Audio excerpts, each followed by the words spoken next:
You encounter all kinds of people when you work in the high-end furniture industry, but Jake was unique. He never bought a thing, but every Thursday he'd go into the showroom like clockwork, coffee in hand, and a lopsided smile that proclaimed he owned the place. I still recall his first entrance. I was setting up an exhibit of really expensive Italian leather couches. He casually strolled over, his gaze skimming the price tags, but not in the usual manner. He said, "Hey there," stooping too close to a lamp that was more expensive than the rent for most people. "What is the background to this one? Looks comfortable enough for an endless slumber." I smiled and intervened before he could put that hypothesis to the test. "It's handcrafted, top of the line, but yeah, definitely not for napping." Laughing, Jake ran a hand over his disheveled hair. "Guess I'll have to keep my shoes off then." He asked me questions about the furniture while we conversed, and I tried to figure out if he was serious about making a purchase. Apparently, he wasn't. He walked out that first day, waving and saying, "See you around." He dropped by with that same easygoing swagger one lazy afternoon. Since the store was closed, I was unable to avoid having a lengthier conversation. "So, Elsie, am I correct? Do you ever get bored discussing tables and couches all day long?" Arms crossed, I leaned on the counter. "It covers the expenses. Plus, it's not that horrible. Anyhow, what's your deal? You frequent our store frequently, yet you never make a purchase. Are you a business person, or are you just trying to fool me?" Jake's chuckle reverberated throughout the room with its entire body. "No, I'm not playing around with you. Just the feeling that's here, I suppose. You're also kind of entertaining to chat to." He stayed later than normal that day. We discussed everything, even music. He had a tale to go along with his opinions on everything. Upon departing, he turned to face the door. "Hey, Elsie, you want to grab coffee sometime, outside of these expensive walls?" I wavered. This was uncharted ground. "Yes, of course. I am nevertheless carrying a calculator in case you intend to run a tab there as well." He laughed and said, "Deal," before vanishing. With Jake, coffee became into a ritual. He always chose a place for our meetings that was as eccentric as the furniture he never purchased. Every cup of coffee felt like the start of a never-ending conversation. It flowed from dreams to jokes, from furniture to life plans. Jake and I started dating, and a year went by quickly. He had a talent for turning routine days into miniature adventures. These were no longer just coffee dates. We enjoyed road trips, marathons of late-night movies, and leisurely Sundays spent perusing flea markets. You know, he seemed like a real stand-up person. Then, out of the blue, Jake proposed to me when we were having a casual picnic in the city park with takeout sandwiches. My soda almost choked me. "Elsie, will you marry me?" he inquired, displaying a ring that perfectly caught the sunshine. I laughed because it felt so natural, and partly because I was anxious. "Are you serious right now?" "Very serious. I want to start every tomorrow with you." Like a child anticipating to find out if he had won the grand prize in a carnival game, his eyes were full with optimism. I didn't have to give it much thought. "Yes, Jake, of course, yes." Meeting his parents came next. Although we hadn't spent much time together, Jake had brought them up, and based on his remarks, they seemed a little stiff. He arranged for me to have dinner at their place since he thought it was time to properly introduce myself. Their house was, well, eccentric when we got there. There was an elegant piece from a different era or style stuffed into every available space. It was like entering a museum with disorganized exhibits. When Lydia, Jake's mother, opened the door, she was as chilly as the November weather. She looked at me as though I were a piece of furniture she couldn't quite place and said, "You must be Elsie." I said, "Yes, nice to meet you," trying not to let her critical stare get to me. As we ate dinner, there was an air of formality. Jake attempted to lighten the situation, but Harold, his father, didn't really warm up until Jake brought up my employment at the upscale salon. "So, you work with expensive furniture? Designer pieces?" Harold asked, his tone shifting from indifferent to slightly intrigued. "That's right," I said. "I help people choose pieces that work for their homes." Lydia piped up too. "And you have savings? That's good, very good."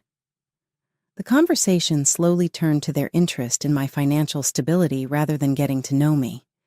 It was awkward, but I played along. After dinner, Lydia cornered me in their living room turned bazaar showroom. "Elsie, dear, could you suggest something for this room? It feels a bit cluttered," she said, waving a dismissive hand around. I looked around, biting my tongue to avoid saying it looked like a yard sale gone mad. Instead, I put on my professional smile. "Well, you might consider streamlining the style. Maybe pick a theme or a period you like and build around that. There are some great affordable alternatives to these high-end pieces that can give you a cohesive look without breaking the bank." Lydia's nose wrinkled. "I don't want alternatives. I want the real deal, the stuff you sell in your store. I just thought, with your discount or whatever, you could help us out." The way she said it, like I owed them something, irked me, but Jake was watching us, a hopeful look in his eyes, like he wanted this to go well. "I'll see what I can do," I said finally, even though I knew I'd be careful about any help I offered. Wedding talks with Jake and his parents were like walking into a hurricane and trying to stop the wind. His folks had their hearts set on a blowout bash. But here's the kicker. Lydia, with her taste for the finer things, dropped this gem during dinner one night. "Women always dream of big weddings, so they should foot the bill, right?" Her smirk told me she wasn't just throwing ideas around. She meant it. I nearly choked on my water. "Well, Lydia, this woman dreams of a simple wedding. We're not breaking the bank or my sanity over one day."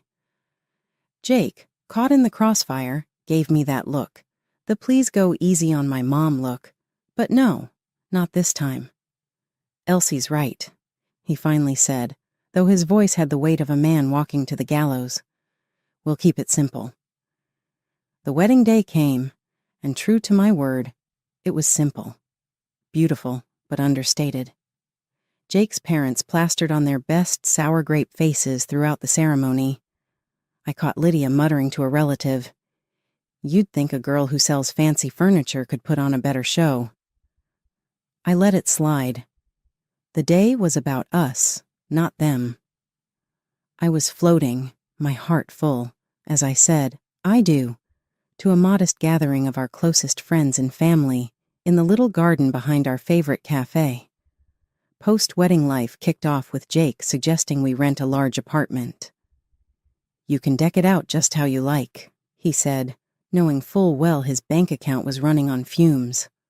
"I'll pitch in when things pick up for me." So I signed a lease for a chic place that cost a pretty penny, $2,500 a month. My savings took the hit for the furniture and appliances. I went all out, styling it into a space that could have graced the pages of a design mag. When his parents visited, Lydia's eyes nearly popped out.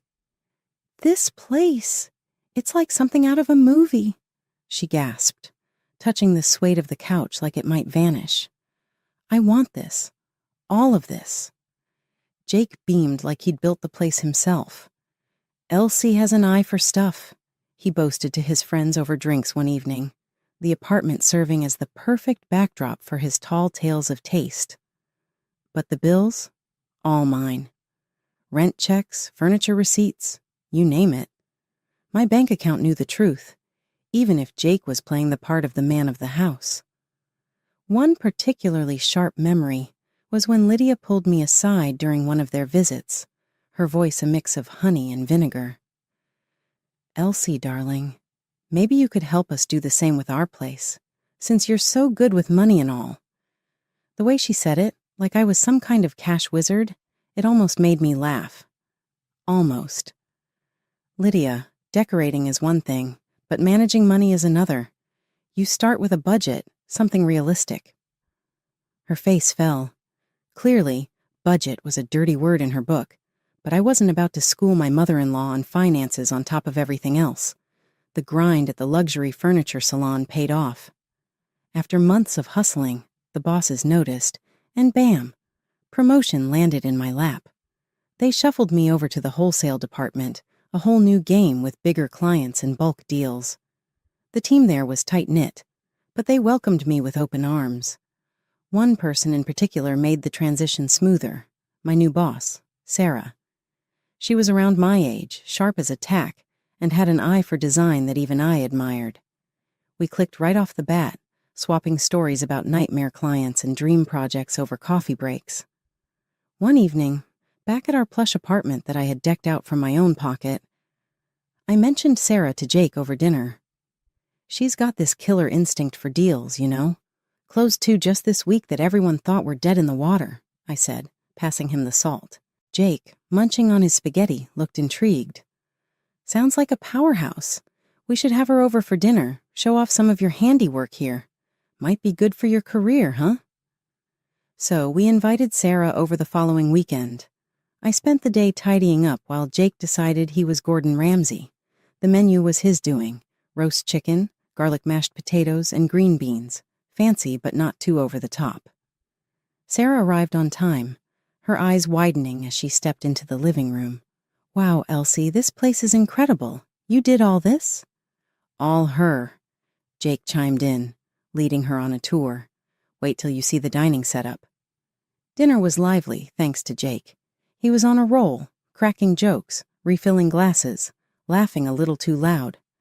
At some point, he was more of a host than I was in my own home. I caught him a few times being extra attentive to Sarah, laughing a touch too heartily at her jokes, which were funny, but not that funny. It bugged me enough that I pulled him aside while Sarah was in the restroom. "Hey, what's with the show?" I whispered, nodding toward the dining room.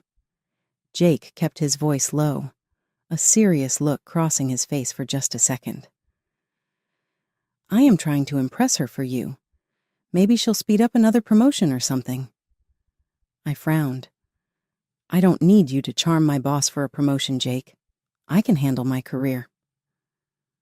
When Sarah came back, we rounded off the evening with dessert, chocolate cake, Sarah's favorite, as I'd mentioned to Jake. He listened, at least when it suited his plans. After Sarah left, praising the meal and the company, Jake slumped on the couch, grinning like he'd won a prize. "See? Told you it would go great."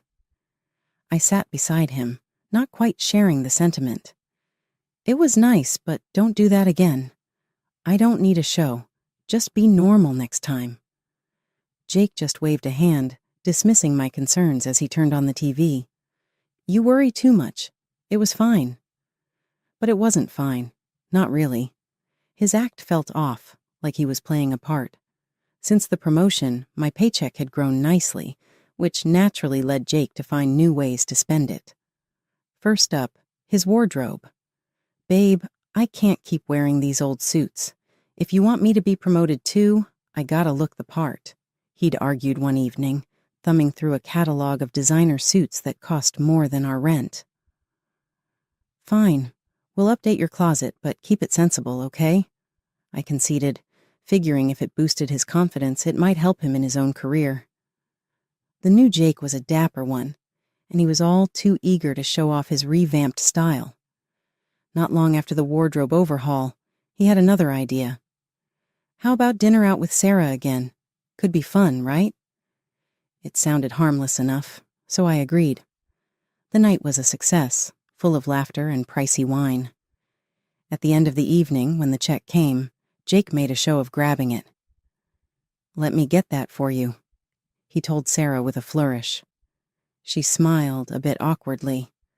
"Oh, you don't have to, but thank you." Jake, then with his hand on the leather folder, leaned in close to me. "Babe, can you cover this? Just play along." Puzzled and slightly annoyed, I nodded, slipping my card to the waiter while Sarah was distracted. Jake was beaming like he just closed a major deal, and I couldn't help but feel like I was being played in my own life. This pattern didn't stop. Dinners turned into weekend getaways, which Jake insisted on initiating, and I unwittingly financed.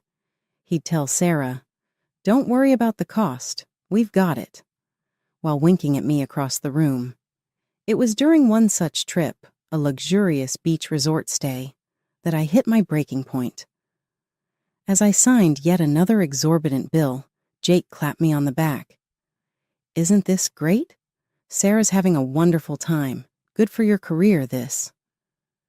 That night, in our hotel room, I confronted him. "Jake, I can't keep this up. These trips, these dinners, it's too much.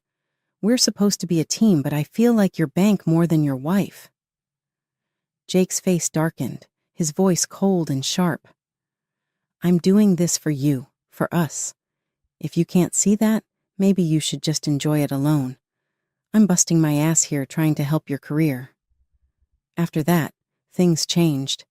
Jake started staying late at work, or at least that's what he said. Sudden meetings, unexpected calls. It became his new normal. I was sad, sure, but also furious. I wasn't going to be his meal ticket anymore. The joy of our dinners and trips had soured, turning into a reminder of how much I was losing. Not just money, but a partner I thought I knew. The call from Sarah to come to her office immediately sent a cold wave of anxiety through me.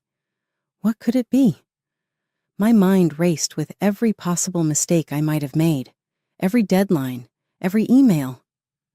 I knocked on her office door, my heart hammering in my chest, and stepped inside. Sarah was sitting behind her desk, her expression serious, the usual warmth absent. My gaze fell on an alarming number of bouquets and unopened gift boxes piled in one corner. "Elsie, please have a seat," she gestured to the chair across from her.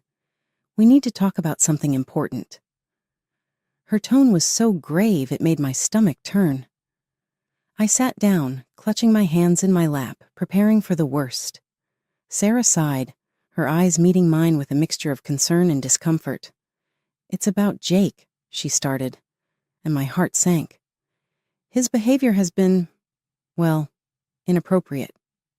I blinked, confused. "Inappropriate? How?" She gestured to the gifts. "He's been sending these flowers, jewelry, even designer clothes. It's excessive and frankly uncomfortable for me. He's crossing professional and personal boundaries, Elsie." I felt a hot flush of embarrassment. I had no idea," I stammered, feeling naive and foolish. Sarah leaned forward, her voice softening. "I value our friendship, and I respect you immensely, Elsie. That's why I need to be honest. He's making advances. I've told him repeatedly that I'm not interested, that I see him only as your husband, but he isn't listening." I swallowed hard, a lump forming in my throat. "Thank you for telling me, Sarah. I'll handle it." My voice was a whisper, barely holding back tears. I got home, still reeling, only to find Jake in the living room, a suitcase by his side. His demeanor was light, almost giddy, which only fueled my growing anger. "There you are! I've got news!" He beamed at me impudently, as if oblivious to the storm inside me. "I've decided it's time for a fresh start. Quit my job today, and I think it's best if my parents move in here. You should find another place." His words hit me like a physical blow. "What are you talking about, Jake? Your parents? Why would I leave?" He shrugged, annoyingly calm. "Come on, Elsie. This place is too good for just us. And let's be honest, it fits their style more. Plus, you can afford another spot. No big deal, right?" I stared at him, disbelief and anger intertwining. "No big deal? You cheat, you lie, you spend my money, and now you kick me out? Whoa, cheat? What are you on about?" His feigned ignorance was infuriating. "Don't play dumb, Jake. Sarah told me everything, the gifts, the advances. How could you?" My voice cracked, tears threatening to spill. Jake's face hardened. "So what? She's richer and more promising than you, so I just want to get a better life. Just pack up and go, Elsie." His words were a dagger, cutting through any remaining ties of affection I had for him. That night, I lay in the spare bedroom, the reality of my crumbling marriage suffocating me. Jake's betrayal was clear, his intentions laid bare. By morning, I knew what I had to do. The next morning, I found a new apartment online, a smaller, quieter place that felt like a fresh start. I signed the lease electronically and called the movers, all before Jake had even stirred from his sleep. As the movers started arriving, I was methodically showing them around, pointing out what to take. I'd gathered all the receipts and proofs of purchase for the furniture, my furniture, that I'd paid for with my hard-earned money. I was ready, determined. Jake stumbled out of the bedroom, bleary-eyed and confused as he saw the movers loading up boxes. "What's going on, Elsie? Why are you taking the furniture?" I held up the folder stuffed with receipts. "Because it's mine. I bought it, I paid for it, and it's coming with me. Any questions?" He opened his mouth, then closed it, the reality hitting him as his eyes swept over the evidence in my hands. Just then, his parents burst through the door. His mother, Lydia, took one look at the scene, movers carrying out chairs and tables, and she lost it. "Stop! Stop right now! Put my furniture back!" The movers paused, looking unsure. I nodded firmly at them. "Keep going, guys. It's all documented." Lydia was frantic, her voice rising in panic as she turned to Jake. "How are we supposed to live here without any furniture? What are we going to do?" I couldn't help but laugh. "Oh, don't worry, Lydia. I'm sure Jake's new girlfriend will furnish her life splendidly," I said, the sarcasm dripping from every word. His mother looked at him hopefully, her eyes darting back and forth between the emptying apartment and her son. "And your little boss is going to buy us all this? Is she going to take care of us now?" I shook my head, almost in disbelief at their audacity. "Actually, I spoke to her yesterday. She wants nothing to do with you or Jake. She's sending back every ridiculous gift he bought." The look on Jake's face was priceless, a mix of shock, embarrassment, and a realization that his schemes were crumbling around him. Lydia's wrath turned to her son as she poked him hard in the chest. "You fool! We could have had a good life here with Elsie supporting us, and you ruined it." Jake's desperation was palpable as he turned to me, his voice shaky. "Elsie, please don't do this. We can fix it. We can start over." I handed him an envelope, the divorce papers I had prepared. "This is the only thing left to start over. My lawyer will call you." As I walked out of the apartment, I didn't look back. I was leaving behind more than just a bad marriage and a duplicitous husband. I was leaving behind the old Elsie who tolerated far too much. Settling into my new apartment was like breathing fresh air after being submerged underwater for too long. The place wasn't as large as the last, but every square inch of it was mine, truly mine. I threw myself into decorating, picking pieces that weren't just stylish but spoke to my newfound independence. I went for bold colors this time, vibrant blues and emerald greens, each room a testament to starting over. Meanwhile, Jake and his parents weren't faring so well. Last I heard they couldn't keep up with the $2,500 rent without my paycheck and had to downsize dramatically. They ended up in a cramped, run-down place on the other side of town. Jake refused to settle for a regular job. He bounced around, looking for another golden ticket, while his mom, Lydia, had no choice but to get a retail job. Their palace, built on expectations, had crumbled, and from what snippets I caught through mutual friends, so had their tolerance for each other. Then one afternoon, as I was setting up a new art piece in the living room, my phone rang. The sweet, sugary tone of Lydia's voice oozed through the speaker when I answered. "Darling, it's Lydia. How have you been? We've all missed you so much over here." I almost dropped the phone, half laughing, half in disbelief. "Missed me, Lydia, or my paycheck?" "Let me guess. You want me to come back to what? Watch Jake chase dreams while I foot the bill?" No thanks, Lydia. You don't understand, Elsie. We're family. She tried again, her voice now a mix of desperation and sadness. Family? I scoffed. Family doesn't use each other, Lydia. You should try supporting yourselves for a change. Before she could respond, I hung up and blocked the number. That part of my life was closed, sealed, and good riddance to it. In contrast to the chaos that was my past life, my career was flourishing.